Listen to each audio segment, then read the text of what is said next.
다 아시겠지만 한국 시간으로 이제 금요일 날 박근혜 대통령 탄핵이 이제 가결이 됐습니다. 나라 민족을 위해서 기도하고 계셨던 많은 분들은 이제 그것으로 인해서 좀 안타까워하고 있습니다.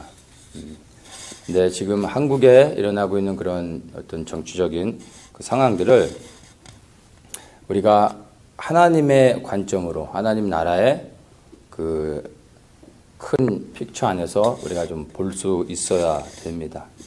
그러면 지금 이제 한국에 진행되고 있는 일련의 이러한 정치적인 그런 사건들이 단순히 대한민국에 국한된 문제일 뿐만 아니라 더 나아가 그것이 하나님에게 너무나 중요한, 그리고 또 하나님이 간섭하시고 지켜보고 계시는 그러한 섭리 안에서 되어지고 있다라는 것을 우리가 분별할 수 있습니다. 제가 3주 전쯤에 이제 나라가 점점 어려워지고 이런 시국 가운데서 무엇을 위해 이제 함께 말씀을 나눠야 될지 이렇게 생각하고 있을 때 주님께서 이제 떠오르게 하셨던 인물이 에스더였습니다. 그래서 그렇지, 지금 정말 죽으면 죽으리라 하는 각오로 기도해야지 하고서 이제 에스더의 그 마음이 부어지길 기도하며 이렇게 이제 기도의 자리에서 기도를 하는데, 주님께서 이제 기도 가운데서 에스더의 마음을 품고 기도할 때 깨닫게 해주셨던 것은 에스더가 아니라 에스더가 관련된 연관된 그 불임절의 사건을 생각하게 하셨어요. 그래서 이렇게 불임절의 사건을 쫙 펼쳐서 보여주셨어요. 그리고 더 나아가 그 불임절의 사건이 최초로 시작되어졌던 출애굽기의 말씀까지 이제 생각나게 하시면서 이제 그 불임절 사건 안에 담겨져 있는 그 영적인 의미들을 이렇게 정확하게 주님께서 분별할 수 있도록 해주셨습니다. 제가 이제 그것을 딱 깨달았을 때, 지금 한국에 일어나고 있는 이러한 사건들이 하나님의 섭리 안에서 되어지고 있다는 것을 확신하면서 이 불임절의 영적인 그 의미들을 아는 것이 지금 이 시국 가운데 정말 중요하다라는 것을 생각하게 됐습니다. 그러면 이 불임절의 사건이 단순히 유대의 역사 가운데 일어났던 하나의 사건일 뿐만 아니라 이것이 예언적으로 바로 지금 이 시대에 대한민국에게 주시는 하나님의 예언적인 메시지라는 것을 분별할 수 있습니다. 그래서 이 불임절 안에 담겨져 있는 영적인 의미들을 정확히 알면 지금 한국에 일어나고 있는 이 상황들을 말씀 안에서 우리가 정확하게 분별하고, 우리가 지금 어떤 시국 가운데 어떠한 그 단계까지 왔고 앞으로 우리가 어디로 향해서 가야 되는지까지 분명하게 말씀을 통해서 우리가 알 수 있습니다. 그러면 지금에 일어나고 있는 이런 사건들을 가지고 우리가 염려하기보다는 오히려 소망을 가지고 우리가 주님을 기대할 수 있게 됩니다. 그래서 제가 그 불임절에 대한 이야기를 조금 자세하게 나누려고 합니다. 그러면 먼저 불임절의 그 영적인 의미들을 정확히 이해하고 나면 말씀드린 것처럼 지금의 이 시국들을 그 말씀 안에서 깨달을 수 있기 때문에, 그러면 이제 그 불임절에 그 담겨져 있는 하나하나의 사건의 그 의미들을 가지고 앞으로 우리가 어떻게 처신하면서 이렇게 이 상황들을 이겨나가야 될지도 정확하게 알 수 있습니다. 이 불임절은 성경에서 하나님께서 유대인들에게 지키라고 주신 절기는 아니에요. 그런데 유대인들 스스로가 만들어서 지키는 절기입니다. 그런데 유대인들에게는 이제 어떤 의미에서는 성경의 절기보다도 모든 유대인들이, 종교적인 유대인도 있고 세속적인 유대인도 있죠. 그런데 모든 유대인들이 함께 즐거워하는 아주 독특한 절기입니다. 그러니까 한국으로 얘기하면 광복절 같은 뭐 그런 의미로 볼 수가 있겠죠. 그래서 모든 유대인들이 이 불임절에 함께 축복하고 격려하면서, 또 그리고 하나님을 섬기는 이제 유대인들은 하나님께 감사하게 됐죠. 이 불임절의 사건이 기록되어 있는 에스더서는 그 초기의 그 유대 그 랍비들에 의해서 사실은 히브리 성경이 정경화되는 그 과정 가운데서 제외될 뻔했던 성경입니다. 왜냐하면 에스더서를 보시면 아시겠지만 하나님이라는 단어 자체가 전혀 없습니다. 그러니까 에스더서를 쭉 읽어보면 하나님이라는 단어가 안 나올 뿐만 아니라 어떠한 종교적인 단어조차 찾아볼 수가 없어요. 에스더와 모르드게 그리고 또 그 수산에 살고 있었던 사람들이 위기 가운데서 금식했다라는 얘기가 나오죠. 근데 금식했다는 얘기는 사실 금식하며 그들의 여호와 하나님 앞에 기도했다는 얘기거든요. 근데 금식했다라고만 하지 기도했다는 얘기는 절대 하지 않습니다.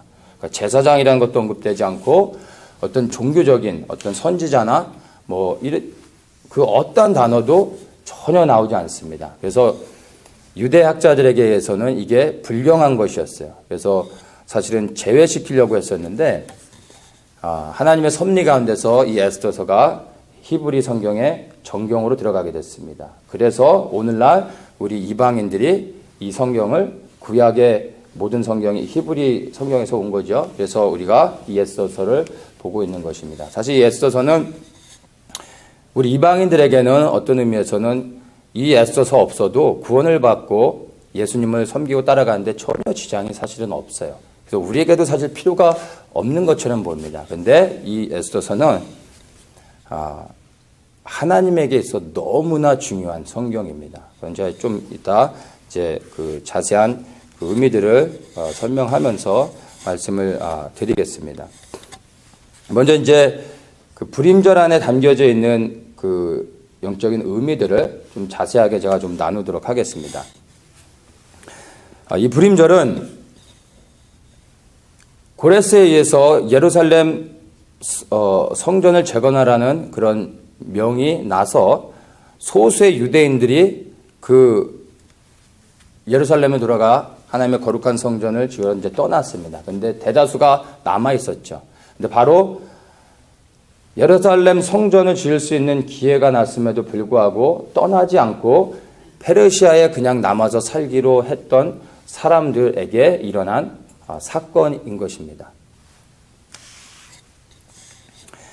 페르시아의 이제 아하수에로 왕 다음으로 높은 권세를 가지고 있었던 사람이 이제 하만입니다. 근데 이 하만이 자기에게 모든 왕의 대신들이 자기를 높이며 절을 하는데 단 한 사람이 절을 하지 않는 거예요. 그것이 이제 모르드게였습니다. 그래서 이 하만이 모르드게를 이제 괘씸하게 여기고 하만이 이제 모르드게를 죽이기로 작정을 합니다. 이것이 다 이제 그 영적인 의미가 있죠.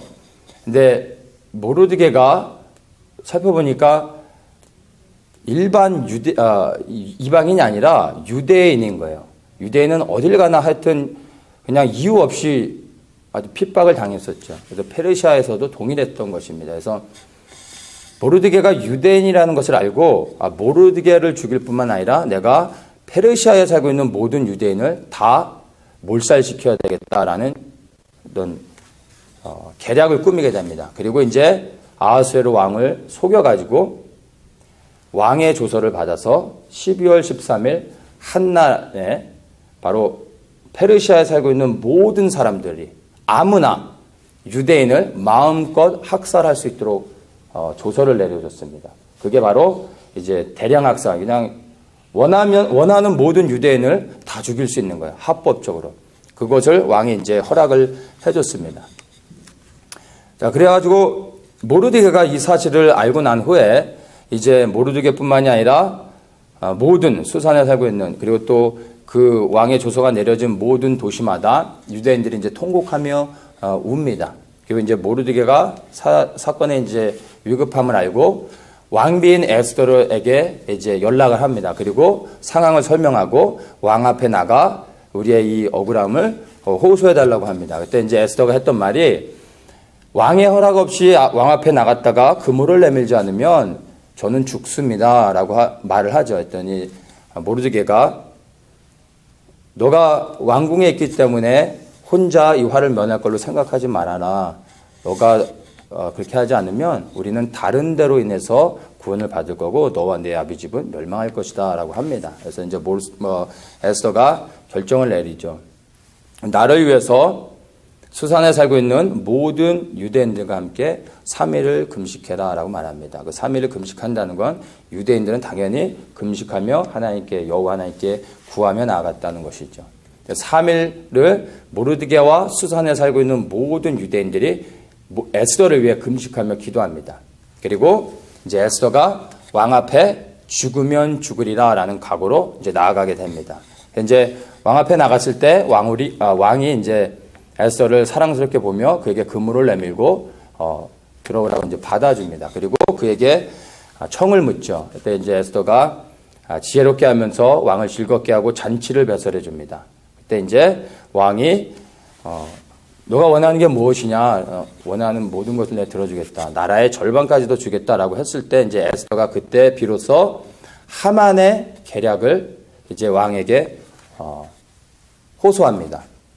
그래서 거기서 이제 하만의 계략이 완전히 들통나게 되고 하만이 모르드게를 잡아 이제 죽이려고 했었던 그 장때에 오히려 하만이 거기에 매달려 죽게 됩니다.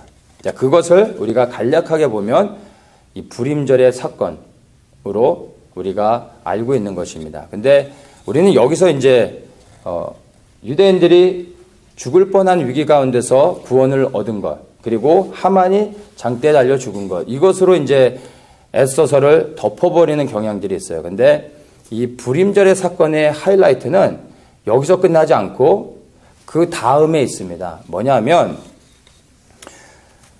하만이 이제 장대에 달려 죽었지만 왕의 조서는 이미 내려졌습니다. 말씀드린 것처럼 그게 뭐냐면 12월 13일 날 모든 페르시아에 살고 있는 유대인들을 다 죽일 수 있도록 허락을 해줬던 것입니다. 근데 왕의 조서가 도장을 찍어서 한번 공표가 되면 왕조차도 취소할 수가 없는 것이었어요. 그러니까 이거는 되돌릴 수가 없는 거죠. 그래서 하만은 죽었지만 유대인들은 다 몰살을 당할 수밖에 없는 상황이 놓여진 거예요. 그래서 왕이 다시 조서를 씁니다. 유대인들을 위해서 그러면 12월 13일 한날 너희 스스로가 너희를 보호할 수 있도록 내가 해주겠다. 그리고 더 나아가 너희들에게 위협이 되는 너희들의 대적을 원하는 대로 너희들이 그들을 진멸해라 라는 조서를 다시 내려줍니다. 네, 그것을 통해서 이제 유대인들이 어떻게 했을까요? 당연히 페르시아에 흩어져 살던 모든 유대인들이 이제 연합하겠죠. 모여야죠. 흩어져 있으면 죽는 거예요. 문 잠그고 다락방에 들어가서 살 수 있는 게 아니라 모일 수 있는 대로 모이는 거죠. 그들이 이제 막 페르시아에 흩어졌던 모든 유대인들이 다 모이는 거예요. 어디로 모였는지는 모르지만 모일 수 있는 대로 다 모였죠. 그러니까 이들이 모이니까 어떻게 돼요? 엄청나게 큰 군대가 되어버린 거예요. 그러니까 이제 그 페르시아의 사람들이 감히 깔보고 그들을 핍박할 수 있는 사람들이 아닌 거예요. 그래서 이제 그들이 스스로를 보호하면서 더 나아가 이제 유대인들을 핍박했던, 그리고 유대인들이 볼 때 대적이라고 볼 수 있는, 그리고 언제든지 위협이 될 수 있는 사람들을 찾아가 이제 다 죽이기 시작하는 겁니다. 그래서 유대인들이 연합하여 모일 때 그 페르시아에 살고 있던 모든 백성들이 유대인을 두려워하며 스스로 유대인이 되는 사람들이 많았다라고 합니다. 왜냐하면 유대인에게 잘못 보이면 다 죽게 생겼으니까 이제 유대인으로 개종을 해버리는 거예요. 그래서 이제 12월 13일 날 원래는 페르시아에 살고 있는 모든 유대인들이 완전히 이 몰살을 당할 수밖에 없는 위기 가운데서 오히려 그들이 페르시아에서 그들에게 늘 위협이 됐었던 유대인들의 대적들을 완전히 제거하게 된 것입니다. 그 이후로 이제 유대인들이 페르시아에서 평안하게 살아갈 수 있게 됐습니다. 바로 이것이 불임절의 하이라이트가 되는 것입니다. 그래서 이제 이들이 이제 평안하게 페르시아에서 이제 모든 대적을 제거하고 평안히 거하게 된 것을 기뻐하며 감사하며 이제 그것을 절기로 만들어서 지키게 된 것이 바로 유대인의 불임절이 되는 것입니다. 야, 근데 말씀을 드린 것처럼 불임절의 이 사건은 에스더에만 기록되어 있는 게 아니라 그것은 이제 에스더에서는 이제 그것이 마무리되는 결론이 들어가 있는 거고, 불임절의 원래의 시작은 출애굽기에 있습니다. 우리가 출애굽기를 한번 보겠습니다. 출애굽기 17장 말씀 한번 우리가 보겠습니다. 이제 하나님께서 히브리 민족을 애굽에서 구원해 내신 다음에 이제 홍해를 건너고 광야 생활을 이제 본격적으로 시작하기도 전에 갑작스럽게 아말렉의 공격을 받게 됩니다.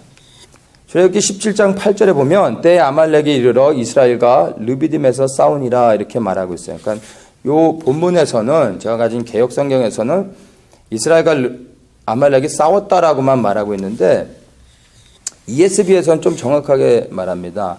아말렉 came and fought with Israel at Rephidim. 그러니까 아말렉이 공격하러 온 거예요. 싸우러 온 거죠.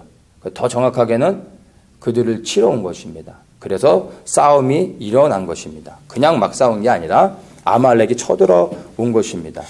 자, 그래서 우리가 잘 아는 것처럼 모세가 손을 들면 이기고 손을 내리면 졌던 바로 그 전쟁이 바로 이 아말렉과의 싸움이었던 것입니다. 그래서 이제 7절에 보면 13절에 보면 여호수아가 칼날로 아말렉과 그 백성을 쳐서 파하니라 하고 아말렉을 완전히 대파했습니다. 그리고 나서 이제 14절에 하나님께서 말씀하십니다. 여호와께서 모세에게 이르되 이것을 책에 기록하여 기념하게 하고 여호수아의 귀에 외워 들리라. 내가 아말렉을 도말하여 천하에서 기억함이 없게 하리라. 자, 여기서 이거 잘 이해하셔야 돼요. 하나님이 모세한테 말씀하시는 거예요. 야, 여호수아의 귀에 날마다 그냥 귀가 닳도록 얘기해라. 무엇을요? 내가 하나님이 아말렉을 도말해 천하에서 기억함이 없게 하겠다. 내가 아말렉을 지구상에서 완전히 멸족을 시켜버리겠다라는 것을 여호수아에게 계속해서 얘기해라 라고 말하고 계신 겁니다. 그리고 15절에 이제 모세가 단을 쌓고 그 이름을 여호와 니시라 하고, 그러니까 여호와 니시라는 이 단어가 바로 아말렉과의 전투에서 승리한 다음에 시작된 것입니다. 아말렉과의 전투 다음에 승리하시는 하나님이 선포된 게 여기서부터 시작된 것입니다. 자, 그리고 이제 16절에 가로되 여호와께서 맹세하시기를 여호와가 아말렉으로 더불어 대대로 싸우리라 하셨다 하였더라. 뭐라고 말씀합니까? 여호와께서 맹세하셨대요. 그러니까 하나님이 인간을 대상으로 맹세하고 계세요. 무엇을 맹세하냐면 내가 아말렉과 더불어 대대로 제너레이션 투 제너레이션 내가 아말렉과 대대로 싸우겠다라는 것을 맹세하고 계시는 거예요. 하나님이 대대로 싸우면 어떻게 되는 겁니까? 그 민족은 뭐 살아남을 수가 없겠죠. 하나님이 싸우기로 맹세하셨는데, 그러니까 완전한 멸망을 말하시고 계신 것입니다. 아니, 도대체 아말렉이 어떤 사람들이길래 무엇을 했길래 하나님이신 여호와 하나님이 맹세하시면서까지 여호수아의 귀에 외워들리라고 말씀하시면서까지 아말렉을 치겠다라고 멸종시키겠다고 말씀하시는 겁니까? 이 16절에 여호와께서 맹세하시기를이라는 이 구절을요, 히브리 성경에서는 전혀 다르게 번역하고 있어요. 뭐라고 하냐면 여호와의 보좌를 치려고 손이 들렸나니 이렇게 말하고 있어요. 히브리 성경에서는. 그러니까 이것을 히브리 성경으로 이제 다시 읽으면 이렇게 됩니다. 여호와의 보좌를 치려고 손이 들렸으니 아말렉으로 더불어 대대로 싸우리라. 그러니까 여호와의 보좌를 쳤다라는 말이, 이걸 딱 들었을 때 이사야 14장 말씀이 딱 이렇게 오버랩이 되죠. 하나님의 뭇별 위에 올라 이제 높아지려고 했던 그 루시퍼의 그 하나님을 대적했던 사건과 연관해서 볼 수가 있는 것입니다. 다시 얘기해서 아말렉이 지금 애굽에서 이제 막 나와서 광야 생활을 시작하려고 하는 이 히브리 민족을 공격하러 왔던 것은 그냥 와가지고 약탈 좀 해가지고 돌아가려고 했던 것이 아니라 히브리 민족을 광야에서 완전히 진멸하려고 작정하고 공격했던 것입니다.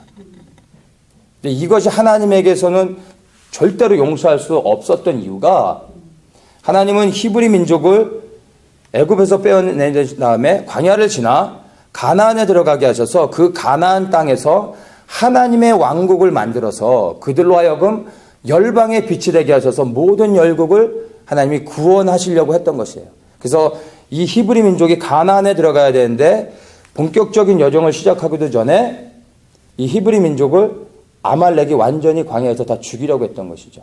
이것은 하나님에게 있어서는 하나님을 직접 대적하는 것과 마찬가지, 하나님을 공격한 것으로 여길 수밖에 없었던 것입니다. 우리가 어린아이를 키우는데 이제 태어난 젖 먹는 아기가 있는데 그 아기를 다른 사람이 때리려고 한다고 생각을 해보세요. 뭐 도저히 절대 참을 수가 없는 거죠.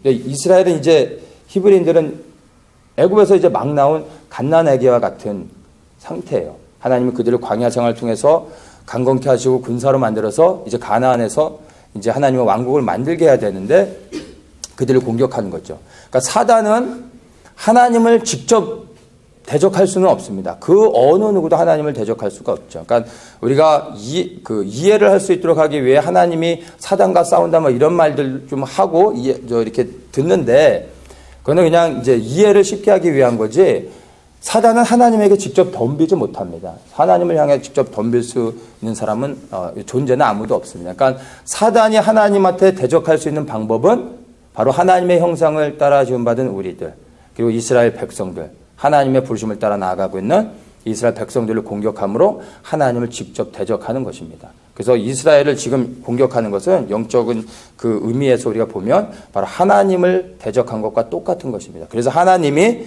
이 아말렉을 절대로 용서할 수 없는 것으로 여기고 이것은 이제 신약으로 보면 성령 해방죄와 같은 거죠. 그래서 모세를 통해서 여호수아에게까지 귀에 외워두리라 라고 말하면서 내가 반드시 아말렉을 지구상에서 진멸하겠다고 말씀하신 것입니다.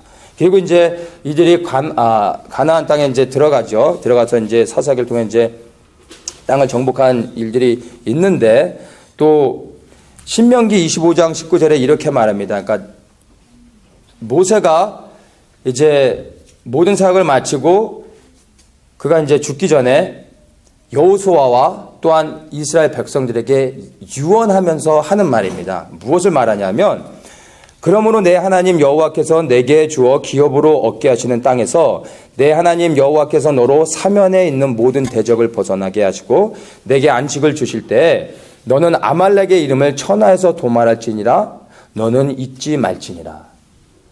그러니까 모세를 통해서 다시 한번 유언을 통해서 여호수아에게 또다시 그 귀에 못이 박히도록 말하고 있는 거예요. 내가 아말렉의 이름을 천하에서 도말할 것이다. 너는 절대 잊지 말아라. 또다시 반복하고 계세요. 그러니까 하나님에게 있어서 아말렉을 진멸하는 것은 너무나 중요한 것입니다. 그래서 또 그 후계자인 여호수아에게 반드시 이것을 지키고 할 것을 명하시는 것입니다. 그런데 시간이 지나서 보면은 아말렉이 이제 간간히 등장합니다. 성경 속에서. 그래서 이스라엘을 계속 괴롭힙니다.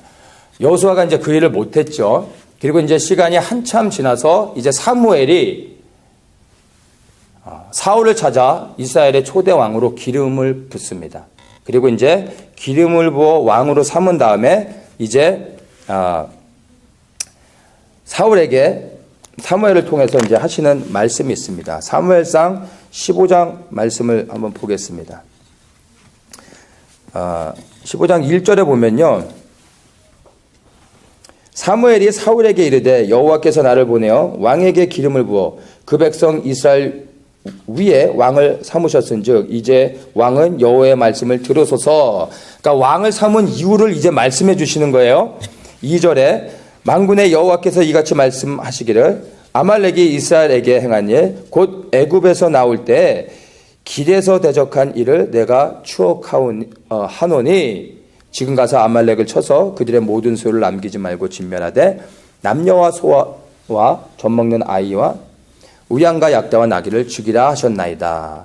자, 하나님이 이제 다시 사무엘을 통해서 사울에게 왕의 기름 부음을 부은 다음에 또 다시 말씀하시는 거예요. 아말렉을 진멸해라. 이것을 말씀하시는 거예요.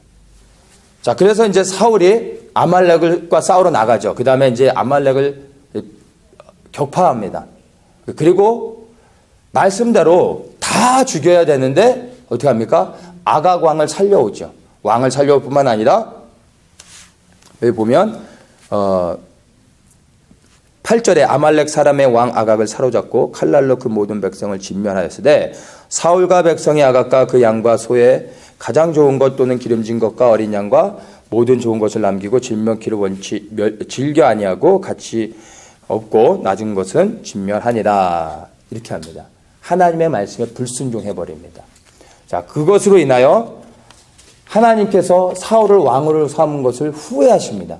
그리고 그를 왕에서 폐위시키십니다. 이 하나의 사건 때문에. 여기에서 이제 우리가 잘 알고 있는 순종이 제사보다 낫다라는 말을 여기서 이제 하게 되는 것입니다. 근데 여기서 말하는 순종은 우리의 일상생활에서 하나님 앞에 순종하며 나아가는 그런 정도의 순종이 아니라 바로 하나님의 원수, 하나님의 대적을 제거하라는 이 하나님의 명령에 불순종한 걸 말하는 것입니다. 그래서 일반적인 순종과 불순종 이런 단계 수준으로서 이 순종을 여기에 순종을 이해하시면은 안 됩니다. 그래서 사울은 이거 하나 불순종한 것으로 인하여 하나님으로부터 완전히 아웃이 되어 버리는 것입니다. 하나님이 용서해 줄 수 없는 거예요. 왜냐하면 아말렉 왕을 살려줬다라는 얘기는 하나님에게 있어서는 하나님의 대적을 살려주고 그 대적의 편에 서는 것과 마찬가지예요. 하나님은 그것을 절대 용서할 수가 없는 것이죠. 자, 그리고 그런 사건이 일어나자 16장에 보면 이제 사무엘이 곧바로 이새의 아들 다윗을 찾아서 다음 왕으로 기름 부어버립니다. 그래서 이제 다윗이 왕의 기름 부음을 받은 다음에 이 왕의 기름 부음을 받은 것 때문에 이제 사울에게 쫓겨다니는 삶을 살게 되죠. 한 10여 년 이상 그가 이제 도망자의 삶을 이제 살게 됩니다. 그러면서 이제 사울의 피해서 이제 다윗이 도망 다니면서 다윗 주변으로 이제 많은 사람들이 모이기 시작합니다. 그래서 600명의 싸움을 잘하는 이제 용사들이 다윗에게 모이고 그 용사들에게 포함된 또 가족들까지 해서 많은 무리들이 이제 다윗을 따릅니다. 그래서 이제 다윗이 사울을 피해 블레셋의 가드 왕에게로 도망을 갑니다. 그래서 가드 왕이 시글락이라는 성을 주고 다윗을 거기에 거하게 해주고 보호를 해줍니다. 그리고 다윗은 가드 왕의 용병이 되는 것입니다. 그래서 이제 어느 날 블레셋 가드 왕이 이스라엘과 전쟁을 하러 나갑니다. 그때 이제 다윗과 다윗의 용사들은 가드 왕, 블레셋 가드 왕의 용병이기 때문에 같이 나가서 싸움을 해야 돼요. 그래서 이제 그 전쟁터에 이스라엘과 싸우러 나가는 형국이 된 거죠.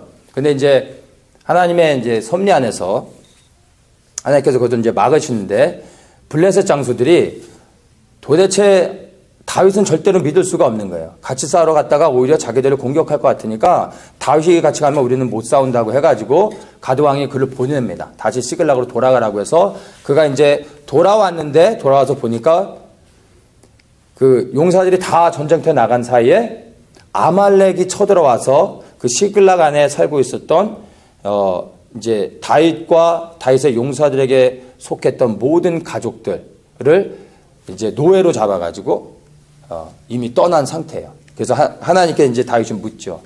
따라갑니까? 따라가라. 그러면 잡을 수 있습니까? 네, 잡을 수 있다. 그래서 이제 다윗이 쫓아가서 아말렉을 완전히 대파합니다. 대파하는 정도가 아니라 아말렉을 다윗이 완전하게 진멸을 합니다. 이때 살아서 간신히 도망간 자들이 한 400여 명이 됐다고 성경에서 말하고 있어요.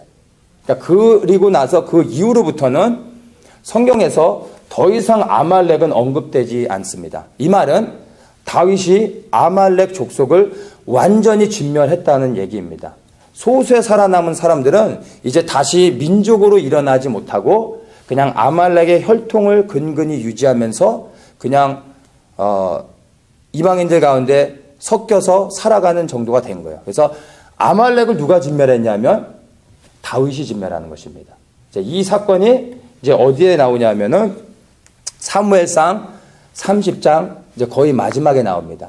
그리고 이제 사무엘상 31장 마지막 장에 뭐가 나오냐면 다윗이 아말렉을 완전히 진멸하자 31장에서 이제 사울이 죽습니다. 이제 블레셋과 싸우다 죽음을 당하고 그 다음에 사무엘하 1장에서 첫 시작이 사울의 죽음에 대한 이야기로 시작합니다. 그리고 2장에서 하나님이 그를 헤브론으로 보내십니다. 그리고 유다의 사람들이 와가지고 그를 유다의 왕으로 삼습니다.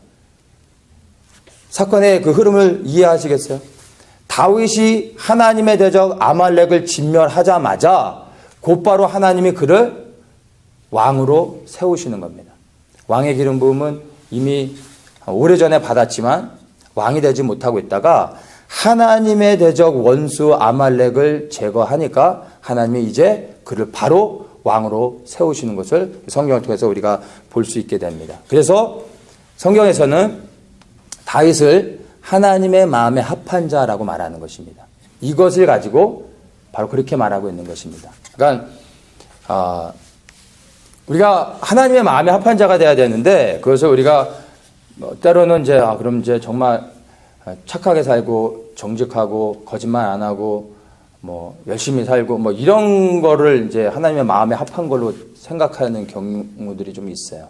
그것도 필요한데 근데 정말 하나님의 마음에 합한 사람이 되기 위해서는요 이런 수준이 아니라 하나님의 원수를 하나님의 대적을 향하여 나아가 싸워 그 대적의 머리를 밟을 때 하나님 마음에 합한 자가 되는 것입니다.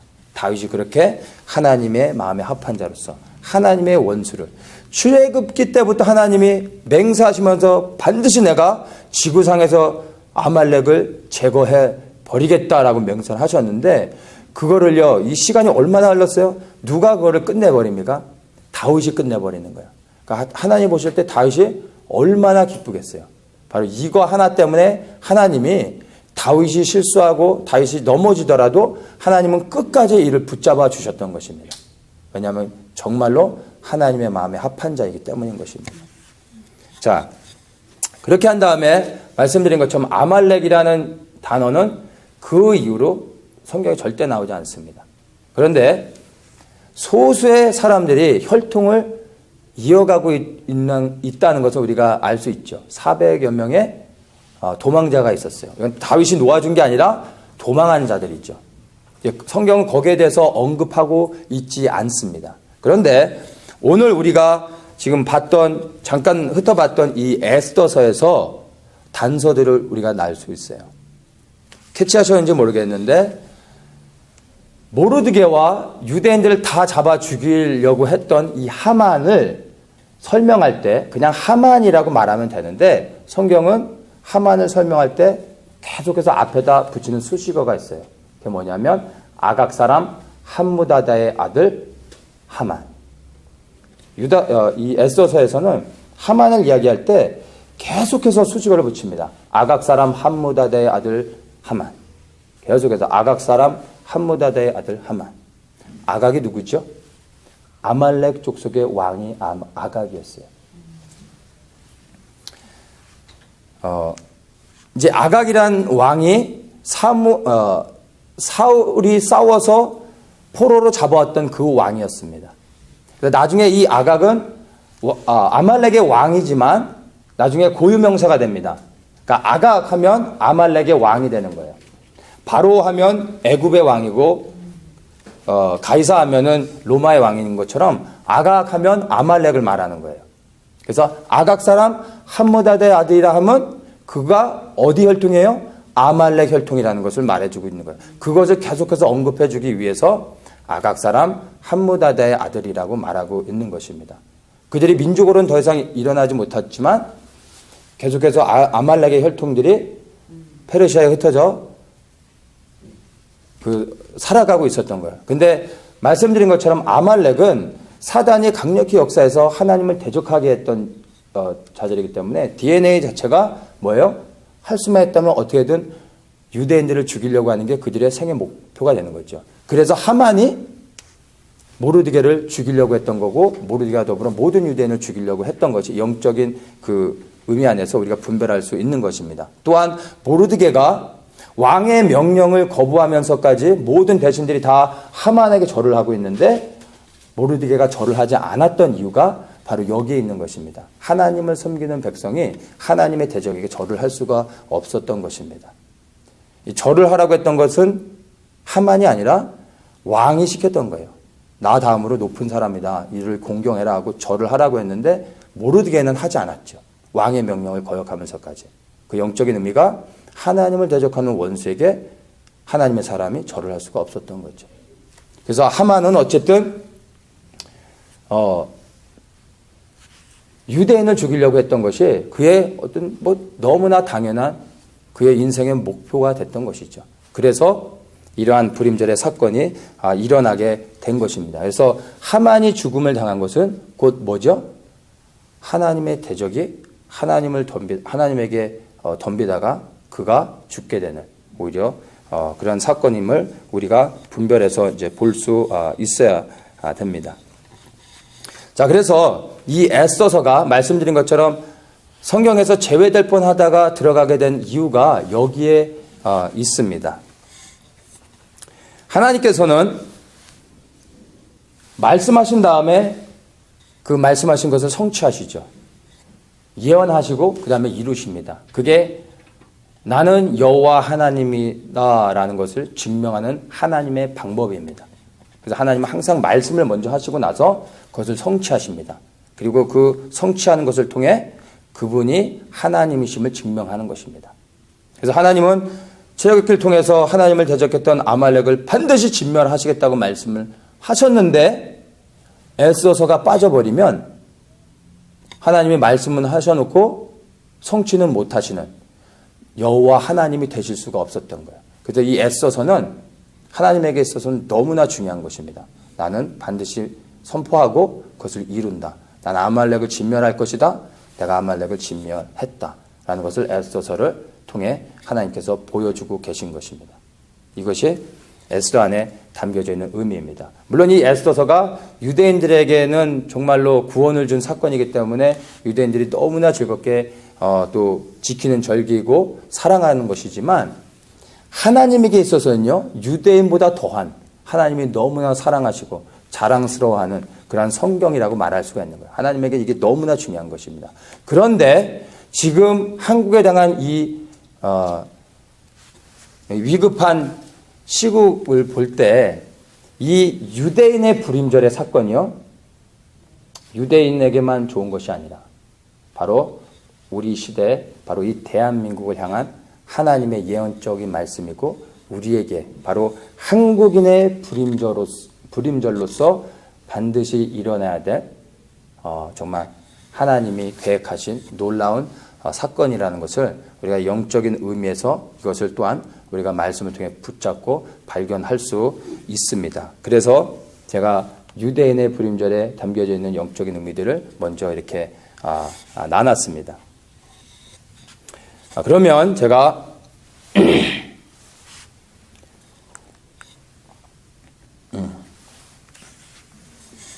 유대인의 불임절에 담겨져 있는 그 영적인 의미들은 이제 우리가 다 이해를 했으니까 이 유대인의 불임절이 어떻게 한국인의 불임절로 일어날 수 있는지에 대해서 한번 보도록 하겠습니다.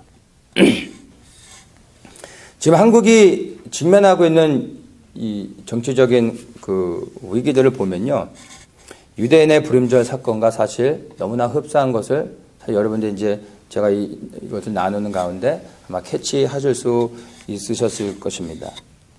하만이 이제 모르드게를 비롯해서 페르시아에 살고 있었던 모든 유대인들 다 죽이려고 했었습니다. 네, 이것이 한국의 지금 정치적인 상황과 굉장히 좀 흡사하게 돌아가는 것을 볼 수가 있어요. 한국은 지금 민주주의가 자유민주주의를 지금 무너뜨리려고 하고 있습니다. 이것을 더 정확하게 얘기해서는 북한의 공산당이 자유주의 대한민국을 지금 장악하려고 하고 있습니다. 이것을 단순히 그냥 정치적으로만 보는 게 아니라 이것은 이제 좀 더 제가 설명을 할 건데 지금 국민의힘으로 촛불을 들고 나가서 이렇게 소리를 높이고 있는 사람들이 국민이 원하는 것이다. 이것이 국민의 뜻이다라고 말하면서 탄핵이 됐음에도 불구하고 즉각 하야하라고 계속 말하고 있어요. 국민이 원하는 것이기 때문에 국민이 국가의 주인이니까 국민이 원하는 대로 그걸 다 원하고 있으니까 하야하라라고 말하고 있습니다. 근데 이게 나라의 주인이 국민인 건 맞죠. 근데 국민이라 함은 그 나라의 법을 지키는 사람들이 국민이 될 수 있는 것입니다. 법을 지키지 않으면 스스로 국민이기를 거부하는 것입니다. 박근혜 대통령이 잘못해서 이제 탄핵이 됐으면 법의 절차를 따라 헌재에서 판결이 날 때까지 기다릴 수 있어야 돼요. 그게 법치국가입니다. 그게 국민의 의무인 것입니다. 그런데 국민이라는 이름으로 국민이 원하니까 하야하라는 거죠. 법의 판결이 필요 없다는 거죠. 왜냐하면 국민이 다 원하니까. 그러면 스스로 국민이기를 거부하는 거예요. 법을 지키지 않고 법 위에 올라서려고 하는 것이죠. 법을 지키지 않는 순간 국민의 자격을 상실하는 것입니다. 근데 국민이 꼭 법인 것처럼, 국민이 원하면 법이 되는 것처럼. 아니, 그거는 아닙니다. 그거는 이제 공산주의가 그렇게 선동할 때 하는 말이죠. 대통령도 법 아래 있습니다. 그렇다면 모든 국민도 당연히 법 아래 있는 거예요. 그러면 법에 순종해야죠. 그럼 이제 탄핵의 절차를 밟아서 이제 헌재에서 결정이 날 때까지, 법의 판결이 날 때까지 기다리는 게 국민이에요. 근데 필요 없다라는 거예요. 근데 이런 것들이 다 지금 한국에서 일어나고 있는 이러한 사건들이 가만히 보면 결국에는 뭐예요? 대한민국을 무너뜨려서 이제 공산주의가 장악하려고 하고 있는 것들을 우리가 분별할 수 있어야 됩니다. 근데 왜 이것을 우리 한국이 처한 이러한 상황들을요, 단순히 정치적인 것으로 제가 잠깐 얘기했지만 그렇게만 보아서는 안 되고 그 안에 담겨져 있는 이 한국을 둘러싼 영적인 그 의미들을 우리가 조금 이해할 수 있어야 됩니다. 영적인 안목으로 좀 분별해서 볼 때 왜 이것이 지금 유대인의 부름절과 유사하게 돌아가고 있는지를 우리가 알 수 있습니다. 우리가 살고 있는 이 시대는 정말 예수님의 재림이 정말로 가까이 다가오고 있는 시대입니다. 바로 이렇게 주님의 재림이 가까워진 시대에 사단이 사용하고 있는 강력한 도구들이 몇 가지가 있어요. 제가 이것을 이렇게 개인적으로 이것을 좀 볼 때 첫 번째가 종교입니다. 더 구체적으로는 이슬람이라고 말할 수 있어요. 두 번째가 사회주의입니다. 공산주의라고 말해도 되고요. 사회주의와 공산주의는 정확하게는 서로 다른 것인데 우리는 그것을 굳이 구분할 필요가 없어요. 그냥 다 같은 겁니다. 사회주의가 두 번째 지금 이 시대 가운데서 역사하는 사단의 강력한 도구가 됩니다. 그리고 세 번째가 제가 볼 때 이제 뉴에이지라고 말하고 싶어요. 그러니까 이슬람과 사회주의의 영향을 받지 않는 모든 곳에 뉴에이지의 영이 장악해서 하나님을 대적하게 하는 것입니다. 이 세 가지가 지금 마지막 시대 가운데 사단이 사용하는 강력한 그런 도구들이라고 저는 좀 생각을 합니다. 이스라엘을 보면 지도를 보면은 이스라엘이 이제 그 서쪽으로는 바다죠.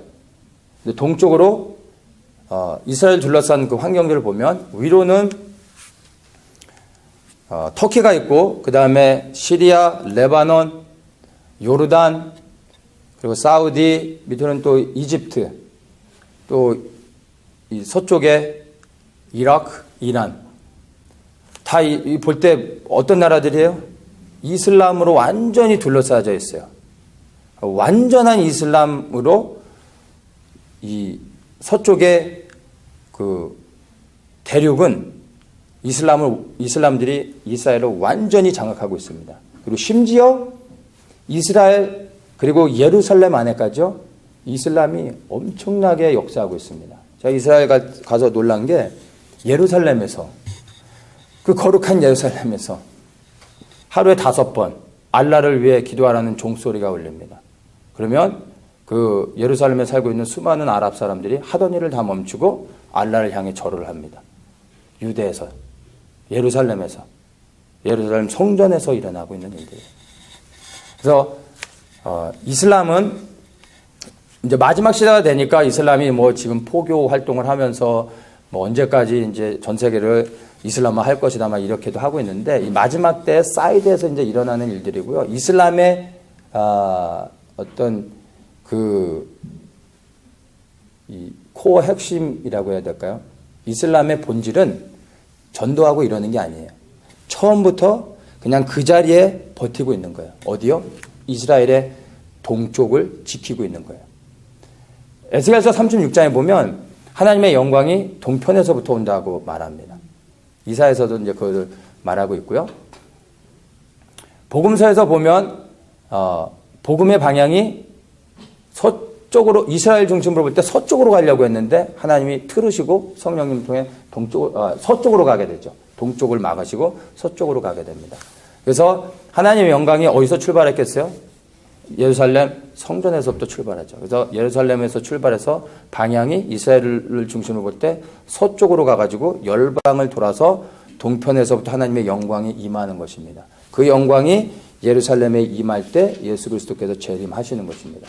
그래서 사단은 그것을 알고 있기 때문에 이슬람이라는 이 종교를 통해서 그냥 처음부터 그 자리를 지키고 있는 거예요. 그들의 하는 일은 버티는 거예요. 견고한 진을 쳐서 하나님의 영광이 들어오는 그 대로를, 길목을 막아서 지키는 게 그들의 목적이에요. 핵심 목적이에요. 그래서 서쪽에 완전한 이슬람으로 쌓여져 있죠. 그래서 영적으로도 전 세계에서 가장 강력한 악한 영들의 역사가 있는 곳이 다 그쪽 지역입니다. 그래서 이제 우리가 분별해 볼 수 있고요. 자, 동쪽은 이렇게 있는데 이슬람들이 장악하고 있고, 이제 서쪽, 이제 동유럽으로, 바다를 건너 동유럽으로 가거나 이제 터키 위로 해가지고 동유럽으로 올라가면 어떤 나라들이 있냐면 불가리아, 루마니아, 그다음에 헝가리, 오스트리아, 그리고 뭐 독일, 뭐 이런 동유럽 국가들이 이제 나오게 되죠. 옛날에 동유럽 국가들이 어떤 나라들이었어요? 사회주의였어요. 사회주의.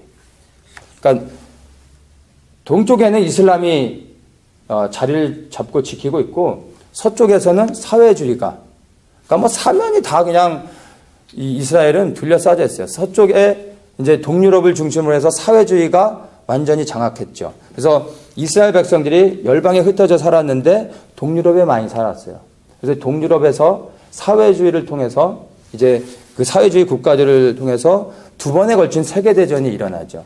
이 세계대전을 바라보는 시각이 어떤 안목으로 보느냐에 따라 뭐 여러 가지로 해석할 수 있지만, 하나님이 보실 땐 두 번의 세계대전은 이 세계대전을 통해서 이스라엘이라는 유대인들을 다 제거하는 게 이 목적이었어요. 사단에게는. 그래서 이 두 번에 걸친 세계대전을 통해서 가장 피해를 많이 본 나라가, 나라라기보다는 그냥 민족이 유대인인 것이죠. 사회주의로 인해서 어쨌든 가장 큰 피해를 본 민족이 유대인입니다. 그래서 그걸 통해서 유대인을 완전히 진멸하려고 했는데, 하나님의 섭리 가운데 하나님이 그들을 오히려 그들이 많은 고난을 당했고 핍박을 당하고 많은 사람들이 죽음을 당하는 그런 아픔들이 있었지만, 오히려 그 사건을 통해서 하나님께서 이제 흩어진 이스라엘들, 나라 없이 살던 이스라엘을 하나님이 그 사건을 통해서 두 번에 걸친 세계대전을 통과하면서 하나님께서 이스라엘이라는 민족을 세계 역사 가운데 다시 세우시며 국가로 탄생하게 하셨습니다. 그 아픔을 딛고 일어서서, 그래서 이제 오늘날의 이제 이스라엘 국가가 다시 생겨나게 된 것입니다.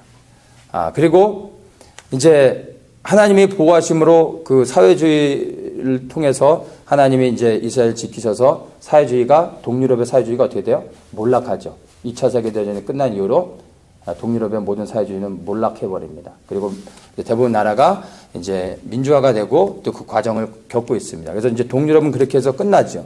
이제 서유럽으로 가면 영국과 프랑스와 스페인을 중심으로 해서, 그리고 대서양을 건너 북미를까지 포함해가지고 이슬람과 사회주의의 영향을 받지 않는 자유민주주의 나라들 안에 사단이 세 번째로 역사하는 것이 바로 뉴에이지의 영을 통해 문화를 가장해서, 그리고 자유와 인권을 가장해서 교회 안에 들어와서 내부에서부터 썩어서 무너지게 만들게 했던 그 역사들이 바로 우리가 사실은 지금 이렇게 자유로운 신앙 생활을 할 수 있는 우리 이런 나라들에서 겪게 되는 안으로부터 부패하는 것들이 바로 이런 것들 때문입니다. 뉴에이지의 핵심이 내가 하나님이다라고 말하는 거예요. 네가 원하는 대로 해도 된다라는 것이죠. 그래서 그런 것으로 하나님을 대적하게 하는 거예요. 그러니까 첫 번째와 두 번째는 외부적으로 강력하게 핍박하는 것이라면 세 번째는 이제 안에서부터 무너지게 만드는 그런 것입니다. 하나님 앞에 이제 음란을 행하고 하는 그런 것으로 우리가 이해를 할 수 있게 되는 거죠. 그럼에도 불구하고 하나님께서 많은 이제 자유주의, 민주주의 사회 그런 나라들 안에 이제 그 부패가 일어나고 하나님을 떠나는 그런 일들이 있었음에도 불구하고 하나님께서 구별된 하나님의 백성들을 통해서 하나님의 뜻을 이루시며 하나님의 사람들을 세우셔서 계속해서 열방 가운데 복음이 증거되게 하셨죠. 그리고 이제 하나님의 영광이 이제 북미를 지나 태평양을 건너와서 이제 어디로 상륙합니까? 아시아로 온 거예요. 근데 아시아의 시작이 어디입니까? 대한민국이 되는 겁니다. 일본은 될 수가 없죠. 섬나라이기 때문에. 그래서 아시아의 시작이 대한민국. 이스라엘에서 볼 때는 동방의 끝이 되는 것입니다.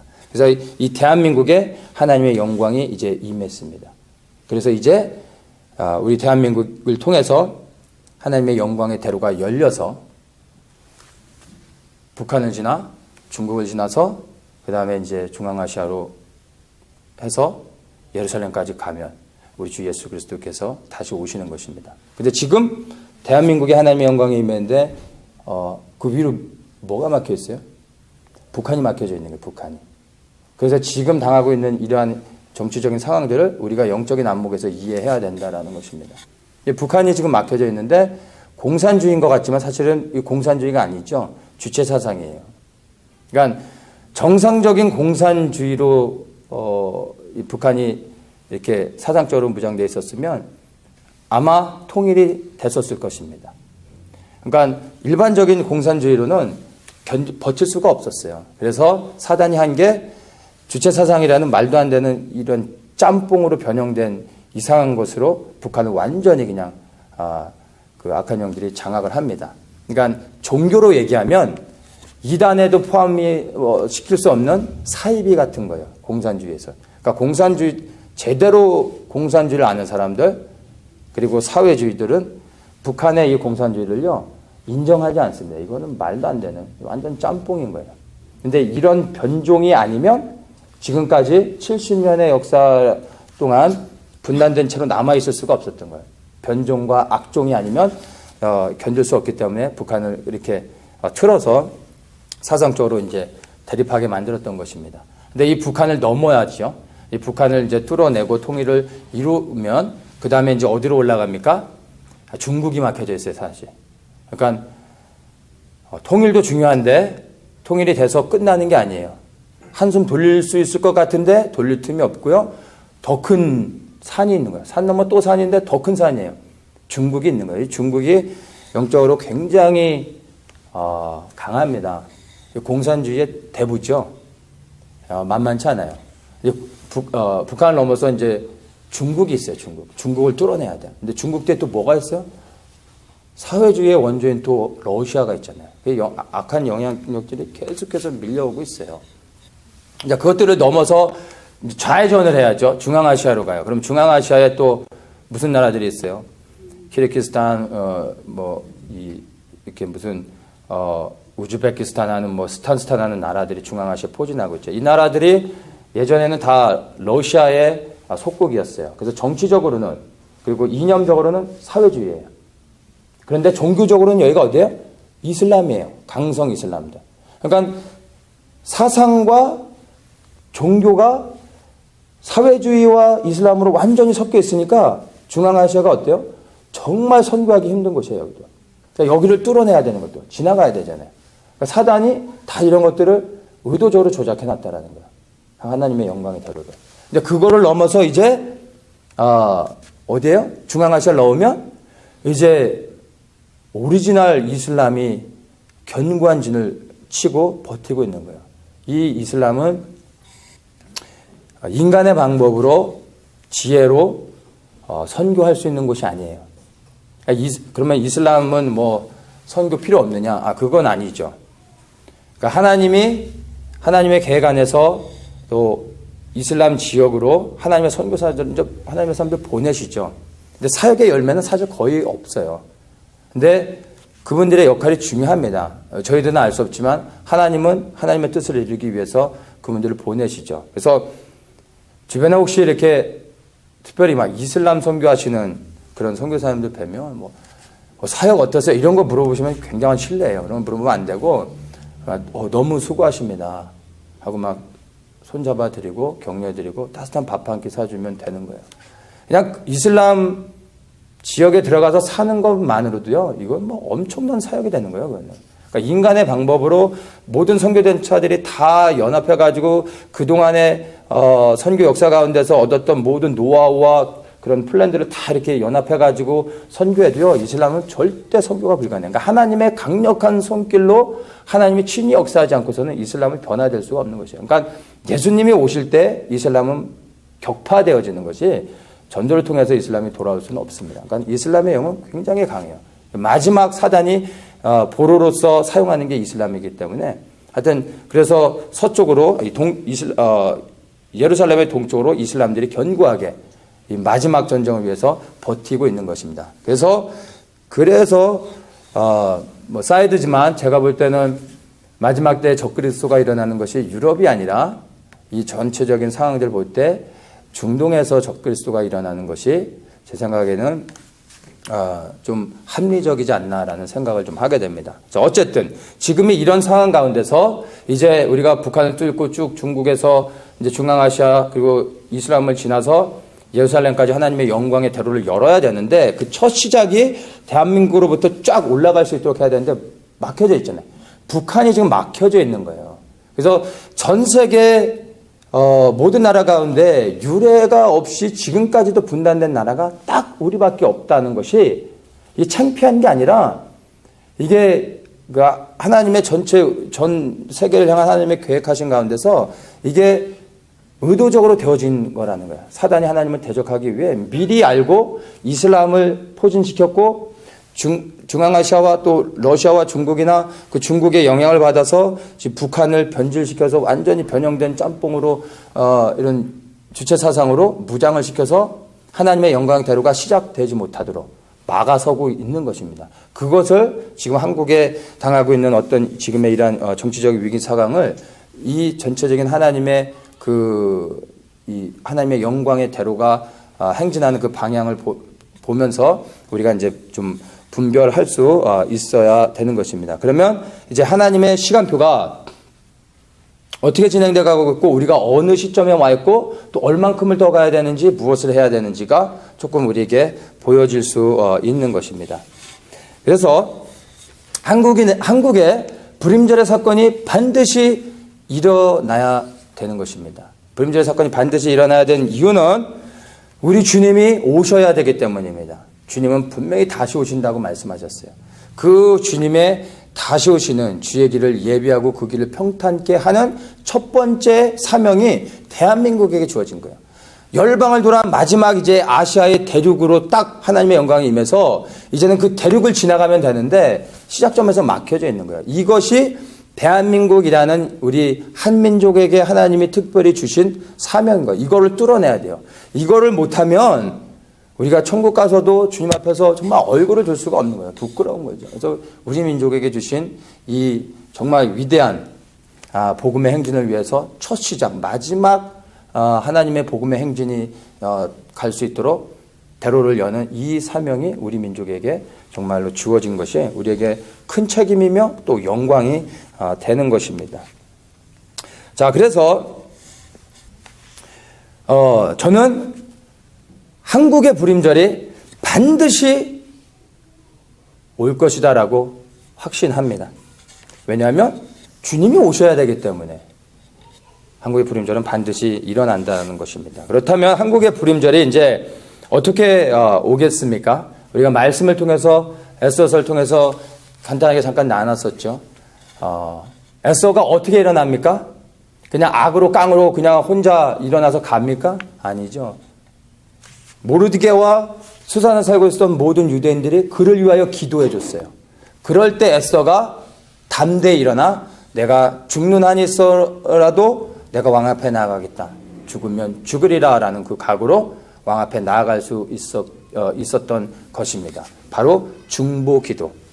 믿는 자들의 기도를 통해서 그렇게 이렇게 될 수 있었다라는 것입니다. 그래서 모르드게와 유대인들이 금식하며 에스더를 위해 기도했던 것과 같이 동일하게 우리도 그렇게 하나님 앞에 무릎 꿇고 기도해야 됩니다. 그래서 두려움과 절망 가운데서 우리가 염려하면서 기도하는 것이 아니라 이 유대인의 불임절의 사건을 볼 때 우리는 소망 가운데서 그리고 담대하게 하나님께 확신에 차서 기쁨 가운데 이미 미래의 승리를 확신하면서 우리가 기도할 수 있습니다. 지금의 당장에 박근혜 대통령이 이제 탄핵된 것으로 인하여 모든 것이 끝난 것처럼 마음이 좌절돼서 막 너무 속상해하는 것이 아니라 이런 상황 가운데서도 우리는 웃을 수 있고 담대하게 하나님 앞에 기쁘게 또 하나님을 신뢰하는 가운데 기도할 수 있습니다.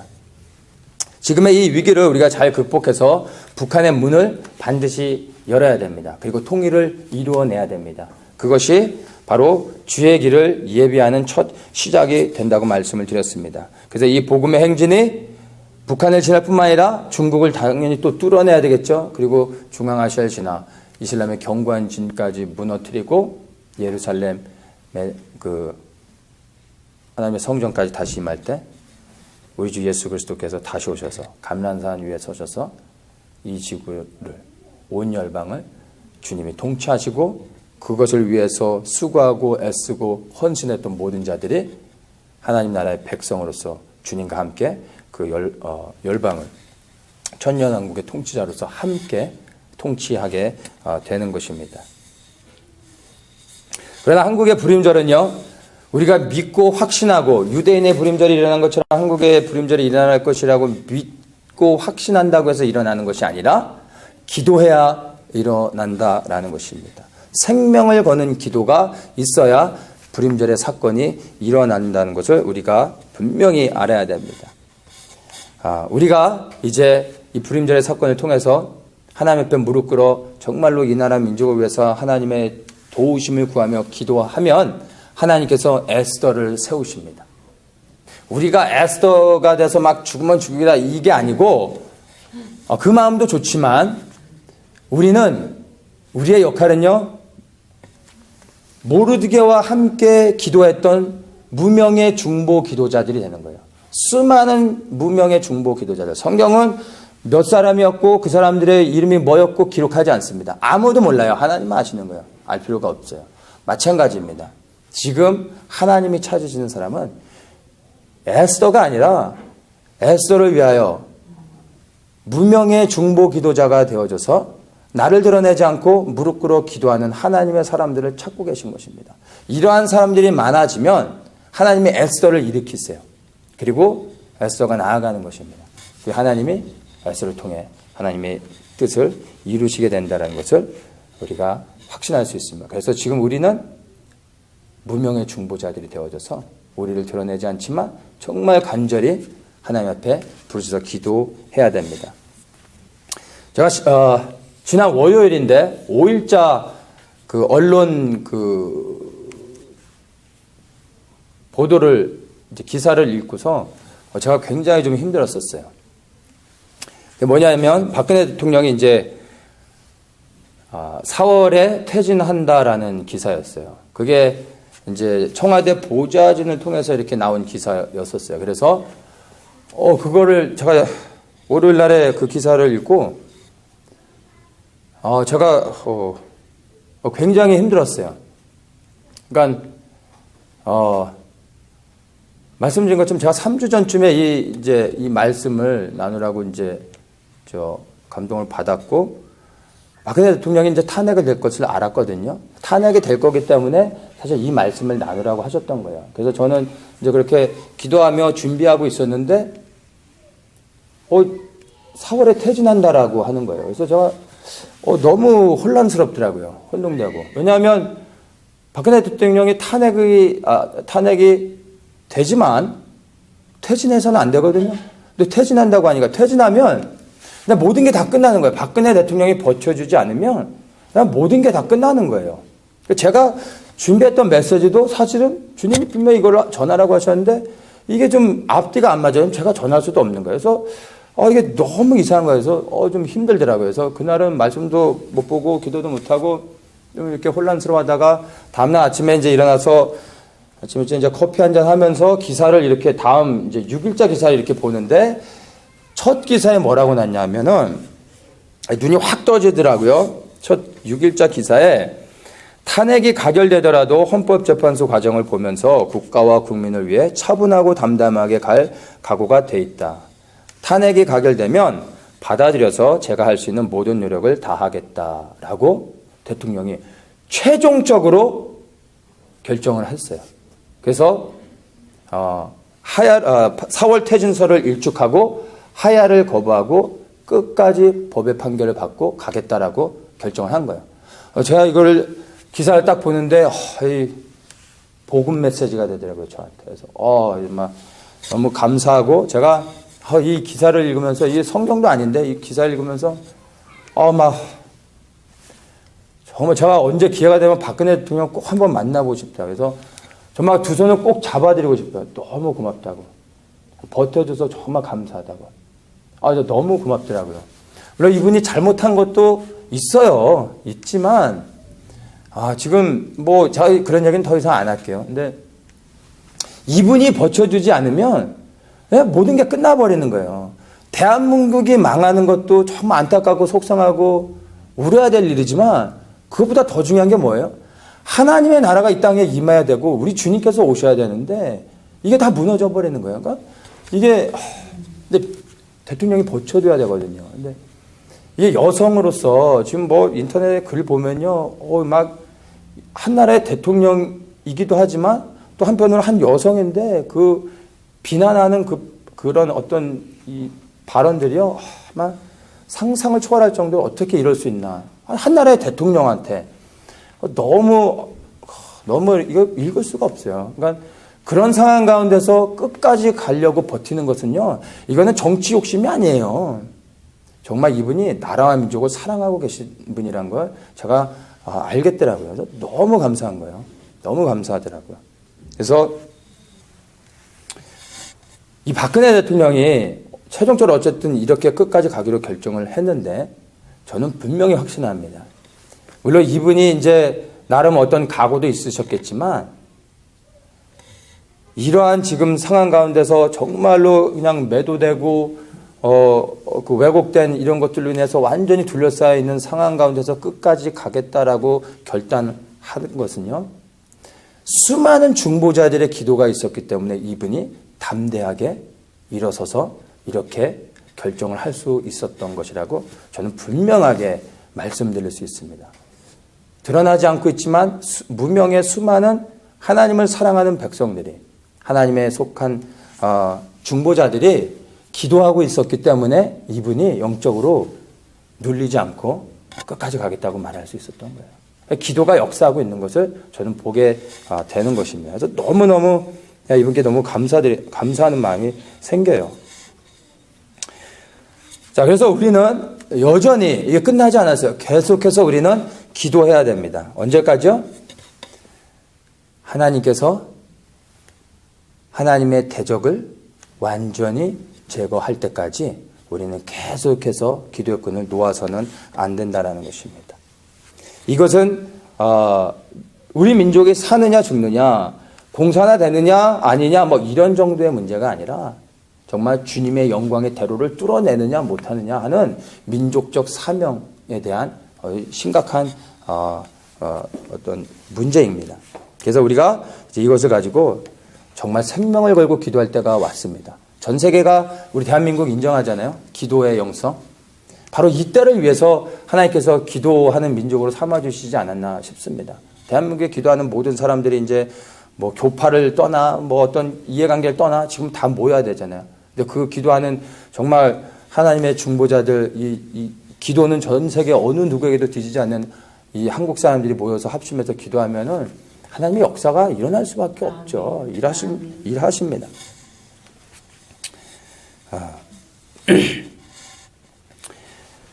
우리의 기도를 통해서 하나님께서 반드시 반전을 이루실 것이라는 것을 저는 확신을 하는데, 이제 그 불임절의 사건을 보면 이제 예루살렘 성전을 재건하라고 하는 하나님의 어떤 고레스의 명이 나서 하나님이 주신 은혜의 기회였음에도 불구하고 그것을 따라 하나님의 성전을 짓기 위해 나가지 않고 남아 있었던 그냥 이방 땅에서 그냥 편하게 살겠다라고 남아 있었던 사람들이 당했던 화지만, 하나님께서는 오히려 남아 있는 그들을 통해서 하나님의 원수를 제거하는 역사를 이루셨다라는 것입니다. 이것을 보면 하나님은 무엇을 통해서든 그분의 뜻을 반드시 이루어 가신다라는 것을 우리가 알 수 있어요.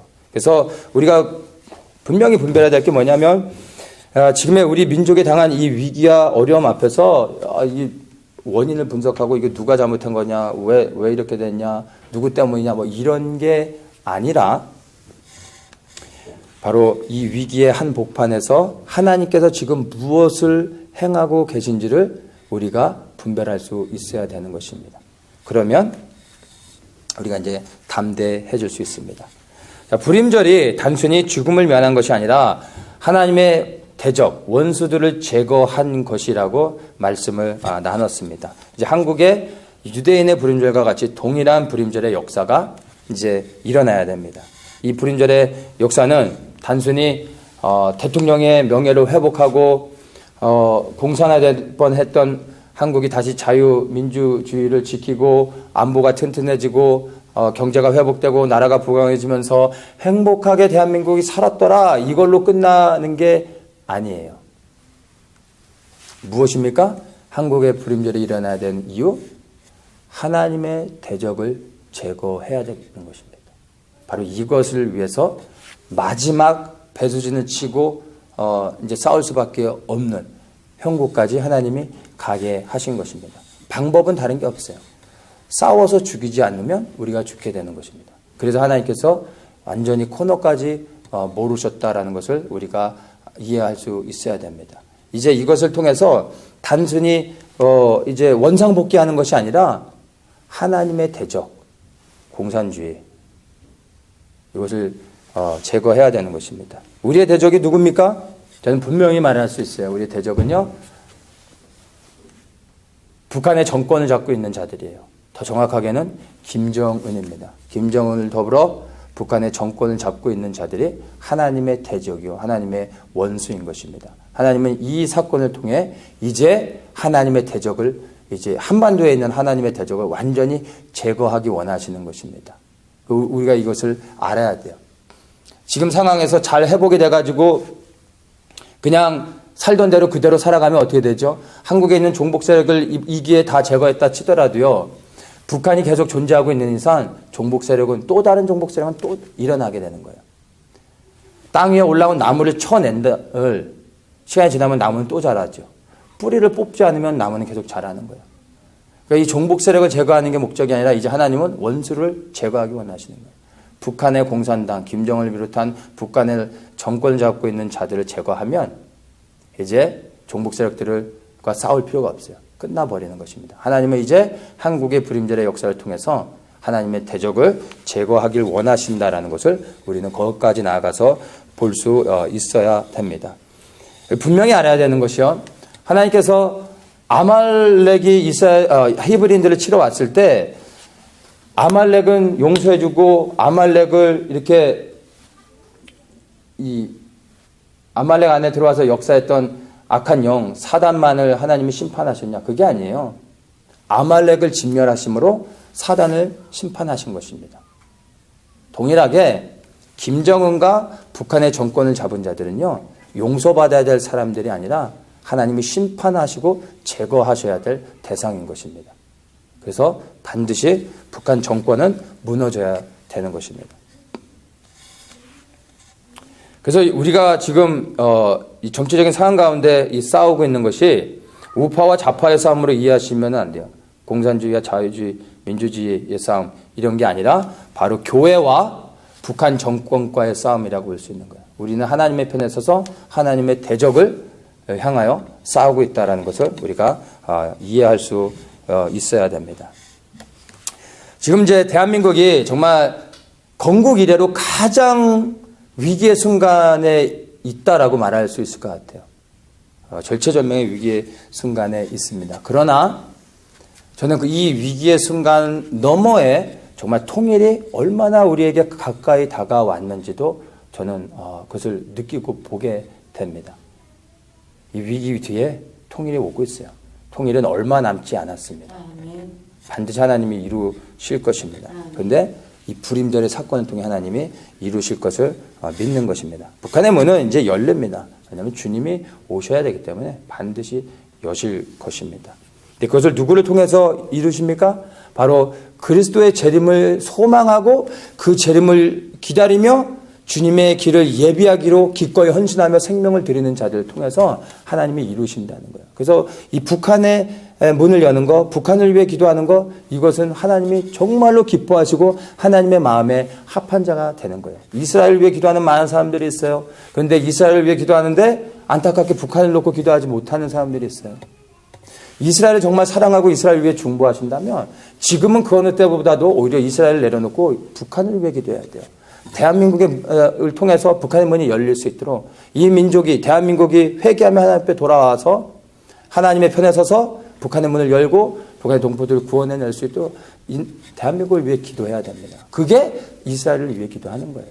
그리고 통일이 이루어졌을 때 우리가 더욱더 이스라엘, 예루살렘의 평안을 위해 기도할 수 있는 것이죠. 순서가 지금 북한에 집중해야 되는 것입니다. 반드시 하나님의 편에 서서 우리가 정말 한국의 불임절을 사모하며 그것을 믿으며 담대히 기도할 때 하나님이 반드시 하나님이 길을 여실 것입니다. 그런데 그런 일이 일어나기 위해서 우리가 해야 될 일이 있습니다. 뭐냐면 이제 유대인들이 몰살당할 위기에 모여 있을 때 그들이 뭘 했어요? 그냥 문을 걸어 잠그고 숨은 게 아니라 어떻게 해요? 다 연합하여 모이기 시작했다라는 것입니다. 이것이 중요해요. 그들이 모일 때 모든 민족이 그들을 두려워했다라는 것을 우리는 기억해야 됩니다. 연합해야 됩니다. 흩어져 있는 유대인들은 힘이 없어요. 당해낼 수가 없는 거예요. 그런데 그들이 모였더니 모든 이방 민족들이 그들을 다 두려워하고 그들이 이제 힘을 가지고 그들을 제거하려고 했던 오히려 그 대적들을 다 제거할 수 있었다라는 것을 우리는 분명히 알아야 됩니다. 이것이 지금 에스더를 통해서 우리에게 예언적으로 무엇을 어떻게 해야 될지를 하나님께서 말씀해 주고 계시는 지혜인 것입니다.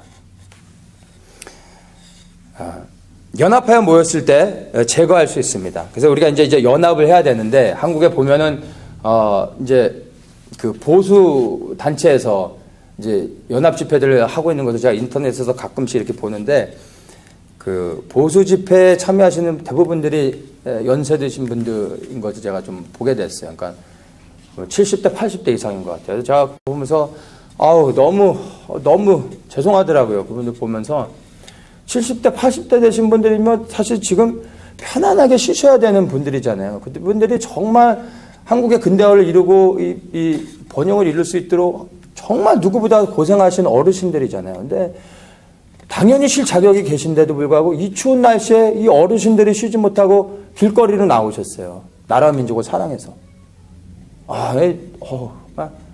너무 고맙고 또 한번 너무 죄송하더라고요. 근데 이런 거 참여해줘야 돼요. 이 보수 집회, 그러니까 연합하는 걸 이제는 보여줘야 돼요.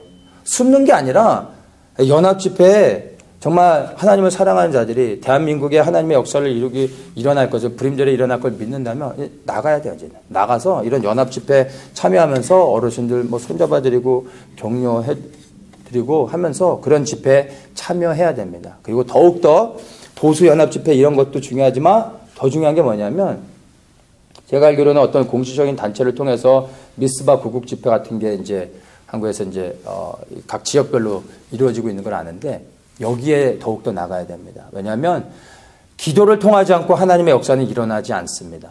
그래서 기도하는 집회, 하나님을 믿는 하나님의 백성들이 모여 여호와 하나님께 부르짖는 그 기도 집회, 미스바 구국 집회 같은 데 참여해서 함께 소리를 내야 되는 것입니다. 그래서 이제는 정말로 골방 기도가 아니라 광장 기도를 해야 되고요. 지붕 위에서 외쳐야 되고 시장 한복판에 무릎 꿇고 기도하며 내가 그리스도인이라는 것을 드러내야 돼요. 그럴 때 연합회에서 이런 일을 할 때 무슨 역사가 일어나냐면요. 촛불 세력들이 두려워하게 되는 겁니다. 국회의원들이 두려워하게 되고요. 언론들이 두려워하게 됩니다. 더 나아가 그 기도를 통해 우리의 대적, 하나님의 대적, 북한 정권을 무너뜨릴 수 있게 되는 것입니다. 그래서 연합하여 기도하는 것. 이것이 정말 우리에게 생명을 걸고 해야 될 유일한 것이라고 말할 수도 있습니다. 뭐 어떻게 기도해야 되겠습니까? 이것만 나누고 말씀을 마치겠습니다. 먼저 박근혜 대통령을 위해서 계속 기도해야 됩니다. 이번에 이제 최종적으로 결정하고 이제 끝까지 가겠다고 말씀을 하셨지만 그렇게 한번 했다고 해서 뭐 이게 뭐 오토매틱ally 이렇게 뭐 프로그램 셋업해서 가는 그런 게 아니잖아요. 다음날 일어나는데 또 마음에 무슨 심경의 변화가 있을 수도 있고 다른 어떤 영향들을 받을 수도 있잖아요. 이분이 끝까지 담대하게 이 법의 절차를 따라 가실 수 있도록 대통령을 위해서 기도해야 돼요. 이분이 에스더인 거예요. 이분이 포기하면 다 끝나는 거예요. 아무것도 할 수 없어요.